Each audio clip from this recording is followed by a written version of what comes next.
today we actually have a panel of the three of us. Myself, Andrew, and Ken. We're going to talk a little bit, all the way from, I'm coming from the variety standpoint to, malting and farming. The title of our talk is actually Do's and Don'ts, Trials and Tribulations from Your Field to a Beer Near You. I didn't get that all on my slide, but that's what the full title is. So just a brief introduction. You guys probably, may already know me. I did a talk right for lunch, but I'm Scott Fisk. I work for Oregon State University in the barley breeding program there. I'm sort of more in charge of the field operation side of things. So we work on fall sown barleys for food, feed, and malt. So, Andrew. Yep, and hey all, I'm Andrew Peterson. Been in Vermont for 21 years now, I guess, and about 4 years ago decided I was going to start a craft malt house up here and wanted to be involved with the local brewing industry and thought that was a really interesting way to do it. Here we are, 2015, and we're finally up and running as of last fall, and getting grain from as many local sources as possible and trying to find more sources of local grain. So I guess a lot of what we want to tell you about is the things we've done wrong and how to avoid those things, hopefully. We can sort of go from there. Then I'll hand it over to Ken, who is one of the local folks who's been an incredibly valuable source of information for us. Hi, I'm Ken Van Hazinga. I'm a grain farmer from Shoreham. I've been growing grain for about 20 years now. I've been off and on. People have often approached me, Otter Creek Brewing, Whistle Pig Distillery, others, about growing either malting grain or, grain for distilling. And I've had some experience, good and sometimes bad. And like we say, education is expensive. So hopefully we can steer you a little bit better than around some of the pitfalls that we have had.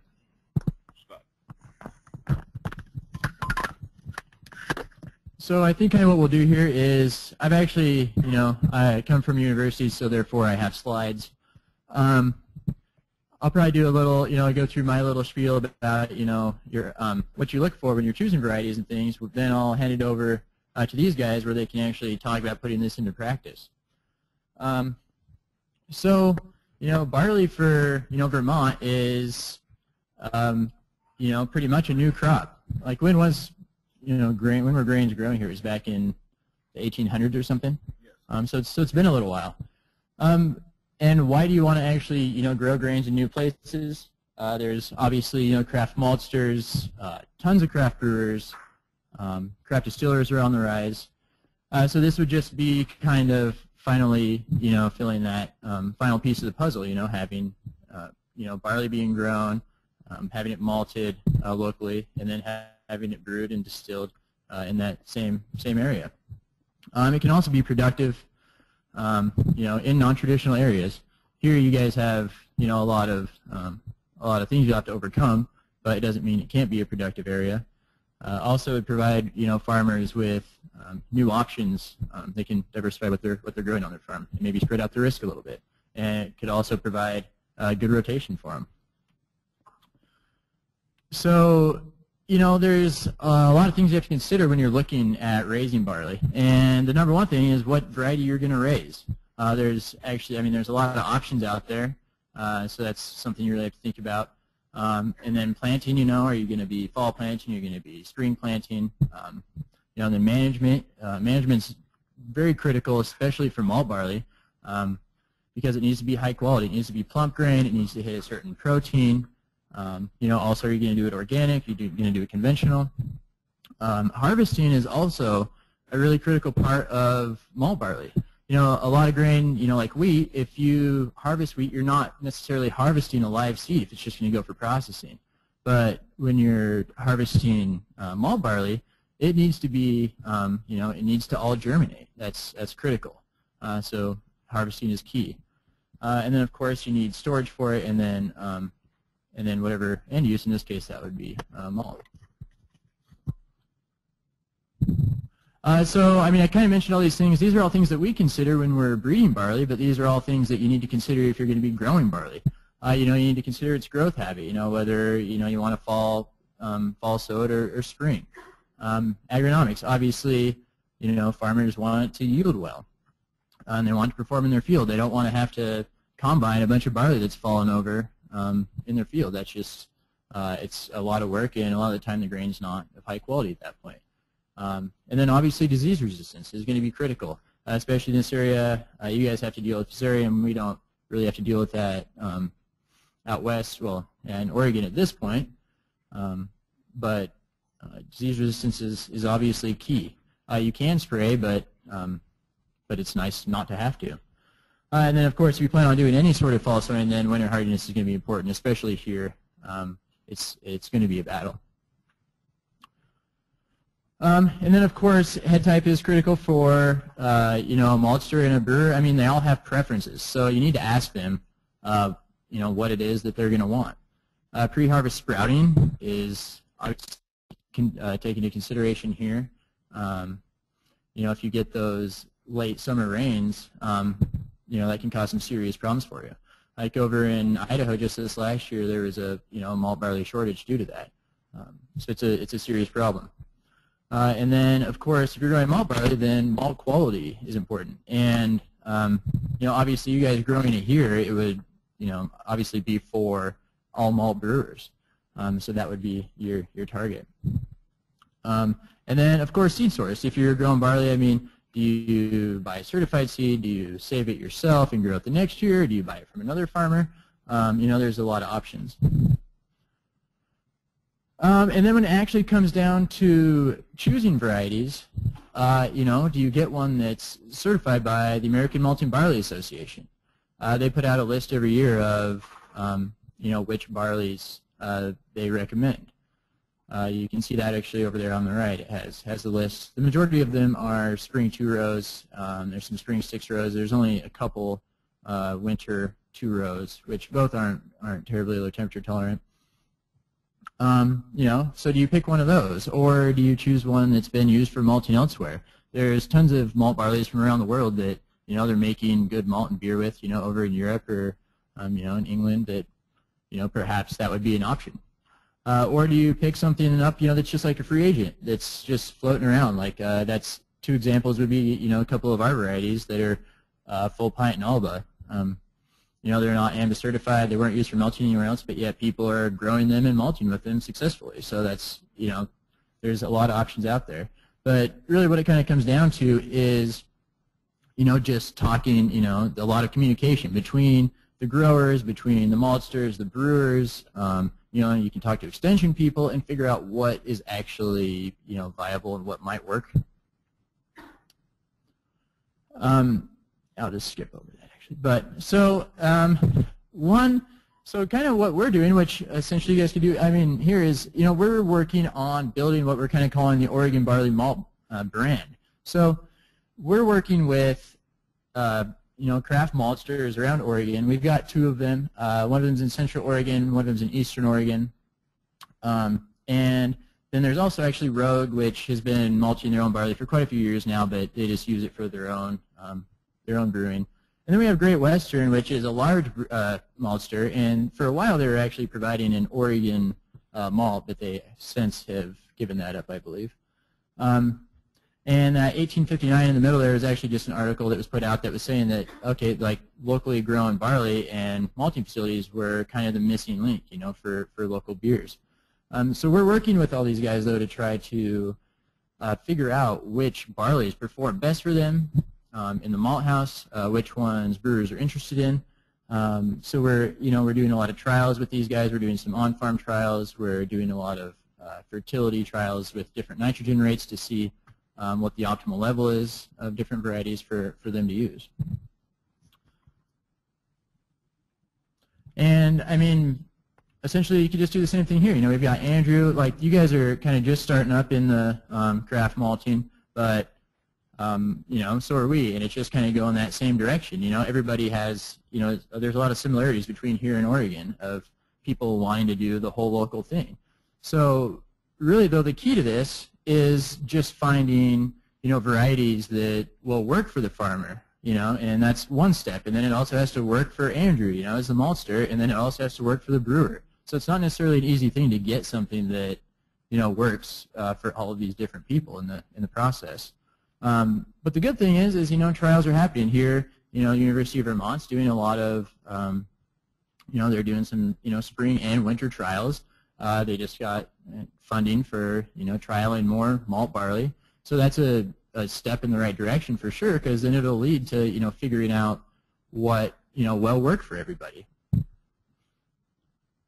And, with that, I think I'll probably hand it over to Andrew, who actually, puts this to use. But, cheers.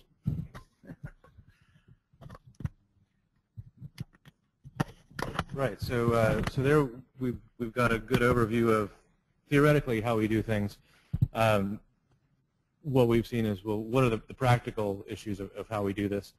And there's pitfalls everywhere, and we're trying to figure out how to minimize those, how to improve our yield, how to establish a brand. One of the things I would start out with, I guess, is the cost. So again, like looking at choosing a variety. Last year when we were trying to choose the variety we're going to grow, I consulted everybody I knew, and we ended up talking to the Canadian Malt Barley Training Center, and they said, well, there's AC Newdale that's available. And I called around, and sure enough, we could get that here in Vermont. Great. That's what we're going to take. That was our selection process. We really didn't look at what else is out there because we weren't able to find anything that was out there. It was one of the recommended varieties. Wonderful. So that's what we used, and we had good success with it. What was done organically at Ken's farm, we didn't have great success with. The stuff we did non-organic did a little bit better. We've talked about, well, maybe this year we need a slightly taller variety that'll outperform the weeds. But in reality, what we found is, well, we've got great access to AC Newdale again. So the theoretical and the practical collide. We are also trying to establish our chains of where this is going to work. So the Vermont name, and so part of what I want to figure out is what you guys want to hear. So I don't think there are brewers here. Are there brewers here? No brewers here. Okay, we've got a brewer here. Great. I think, for the most part, we're talking about how do we get more people interested in growing grains in Vermont and New England. I obviously realize a lot of you are not just Vermonters. What we've seen with the Vermont name is, what does local mean? So we've got a very limited supply of Vermont barley that was grown last year. There's plenty of malting barley available that was grown 50 miles away from my house in New York. None of the Vermont brewers want anything from New York. I can go about 100 miles and go up to Quebec. That's available. They don't want that. But Maine, which is about an 8-hour drive, but is part of New England, sounds okay. So how do you market this stuff? What does local mean? And ultimately, I think it's local is what you're able to deliver. We're developing new flavors that people haven't seen before. It's going to perform differently. There's a huge educational component where we're talking with the brewers and how they're going to brew with it, and what they've been used to getting from these giant malt houses is not what you're going to get on a craft level. So then again, price. So I was talking to a brewer just 2 days ago, and he was talking about when they were buying their malt, their finished malt, for 29 cents a pound, and it jumped to 32 cents a pound. And he said that was a 10% jump. It's crazy. Like, you don't experience that kind of changes in the market without it seriously damaging what you're doing. But you look at the cost of a pint of beer. The materials cost are, the best estimates that I've heard, are around 8%. Very small. It's all labor. It's cleaning. It's water. It's electricity. So when we're looking at charging a much higher price for a local product, it's not reflected in the finished price of the beer. So it's hard for the brewer to see that. But again, there's this educational component to say, if you're going to spend $5 on a pint of beer, and if we're charging triple what you can get it for elsewhere, that's only reflecting 18 cents an increase in a pint of beer. If you're charging 25 cents more for something local, people are going to buy that. And the reason that that's important to me also is because who do we have growing for us? We want to make sure that the farmers can afford to grow for us. We're going to have bad years. We're going to have years where there's virtually nothing. I found out something this morning I didn't know before. Last night we were talking with Andrea and Christian from Valley Malt and with Scott, and one of the things we were discussing was what is the importance of the AMBA certification. So Andrea says, well, for oh, sorry, I was going to have you say it. Crop insurance, right. So this morning I'm sitting here saying, all right, this looks interesting. I met somebody here from Yankee Farm Credit, and I said, oh, yeah, actually, I do have a question. What's the cutoff date for insurance for barley in Vermont? Well, he said, I don't know, maybe a quick call, and he comes back and immediately says, you can't get it. There is no farm insurance, crop insurance for barley in Vermont yet. If we have enough people growing, then there'll be an interest and we can get it there. But that's something we've got to cover in the meantime, I guess. But yeah, so ultimately, we've got to pay the farmers a living wage. That's not the same as getting it from out west. So the way we're handling it is to say, let us know what you need. We've got a target price. We would like to be paying about 20 cents a pound. That's not always possible. And whether it's organic or not, the price may go up. Jack Lazar here, we talked with him last year about it, and I had said the same thing at an NGGA meeting. And Jack told me what his price was, and I said, okay, that's what we're going to pay. We'll figure out how to make that work on the other end. The brewer is going to have to say, all right, if I want to support a local farmer, I got to pay that higher amount. How is that playing out initially? Again, every brewer we're talking to is saying, man, those prices seem high. What can we do about getting them down? That's going to be a tough road to figure out. So that's one of the primary pitfalls we've got. Organic versus non-organic, that's a tough one, and I can address that to some degree. I think, again, the brewers don't want to pay a premium for organic because what they've seen is that the buying public, the first people who are buying craft beer, who are buying organic produce at the grocery store, don't care if their beer is organic and don't want to pay a premium for that. So with growing organic, where we might get smaller yields and have to pay a higher price, that's a little bit harder to sell at the other end. So let's see. Ken, you ready for Sure. to tell us all the problems with? So we're sourcing the seeds, we're getting them to the farmers, and then at the end of the year, at the end of the summer, we want to come back and say, is everything perfect? And Ken will tell you why it's not.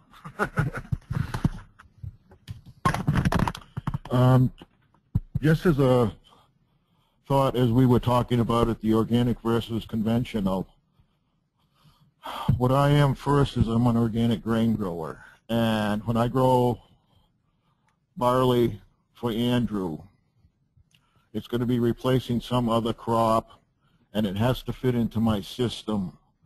I can't grow, or I can't and I don't want to grow a chemically grown barley, because that will throw all the rest of my markets and systems off. So it has to fit into the system that you already have established. Whether it's conventional or organic, it doesn't matter. It's all part of the system. As Jack has said, it's a finicky crop. I've grown over the years. I've had a couple of excellent malting barley crops that have grown with assist from other people. Unfortunately, at that point, the infrastructure was not in place to utilize them, and they ended up going for animal feed, which is okay. I still get paid for that. But with Andrew on the scene, it opens up a new, possibly higher value market, and it's just expanding the whole thing. As Andrew has reiterated, education is important. The Grain Growers Group has been, up until now, has been doing a lot of work on wheat, and the model that we have developed, where we have the millers and the breakers and the farmers all working together and talking to each other, has made a lot of excellent things happening, and it's possible that we can overcome a lot of obstacles that way. Normal capitalism does not work that way. Everyone's adversarial. You're trying to screw the other guy, and if we can change the whole system around, which is what we're trying to do one little bit at a time, it'll work out better. Now, to the practicalities of growing barley, weather is important, soil types are important. It does better in the well-drained soils. Unfortunately, most of mine is, I have a lot of clay. Some has better drainage than others. One thing I'm working on, I do a minimum tillage, usually do a minimum tillage type culture, where I might chisel plow and or offset harrow. This last year I did some old board plowing on part of a field. Part of the field the year before I had grown dwarf Essex rape on as a cover crop and a break crop, hopefully working as a soil fumigant. It did show some progress, and this coming year I'm going to have a couple of fields that my plan, realizing this is only a plan, I'll sow half the field to clover and the other half to clover and rape, and then the following year we'll see if in fact there is a difference between the two treatments. This is not as precise as the small plots that Heather and her group are doing, but it's more practical on a farm scale, and it better suits my kind of temperament and attention to detail. The work that Heather and her group does is minute attention to detail. I work on a grosser scale, a couple acres at a time, and I don't know if it's not necessarily as scientifically valid, but if I can't tell the difference, maybe it's not worth, between the two treatments, maybe that treatment isn't worth it.